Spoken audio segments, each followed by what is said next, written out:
İmam duran insan arxasında namaz qılanların durumunu nəzərə almalıdır. O şəkildə uzatmamalıdır ki, hətta arxada olanlar cəmaat namazından soysunlar və yaxud da cəmaat namazına gəlməkdən çəkinsinlər və yaxud da həmin imamın arxasında namaz qılmaq istəməsinlər. Bu səviyyə gətirib çıxartmamalıdır. İmam mütləq nəzarət eləməlidir arxasında namaz qılan insanların səviyyəsinə. Kimi xəstədir, kimi ola bilsin ki, tələsik gəlib qoşulub, kimi ola bilsin ki, yaşlıdır və s. kimi durumlar. Ona görə o sahabə ki, gəlir, qoşulur fəcr namazında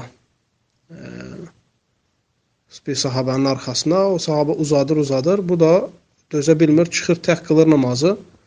Və sonra Peyğəmbər s.ə.və şikayət edir. Peyğəmbər s.ə.v imam olan sahabəni qınayır ki, yəni nə üçün sən fitnə törədirsən? Fitnə deyildikdə nəzərdə tutulan, yəni arxasında namaz qılan insanların halını nəzərə almamaq. Ona görə imam duran insan ola bilsin ki, gəncdir, ola bilsin ki, enerjisi yüksəkdir və oturub məsələ 3 səhifə, 4 səhifə fəcrdə uzada qıldıra bilir. Amma arxasında duran insanların təhəmmülü yoxdur. Belə olduğu halda onları narazı salan şəkildə olmamalıdır. Qısacası, bu məsələ çox önəmli məsələdir imam duran insanlar üçün. Çünki imam duran insan sadəcə onun görəvisi oxumaq deyil. Eləcə də arxasındakı namaz qılanların halını nəzərə almaqdır. Allahu aləm. İxlasla.com saytı tərəfindən təqdim olundu.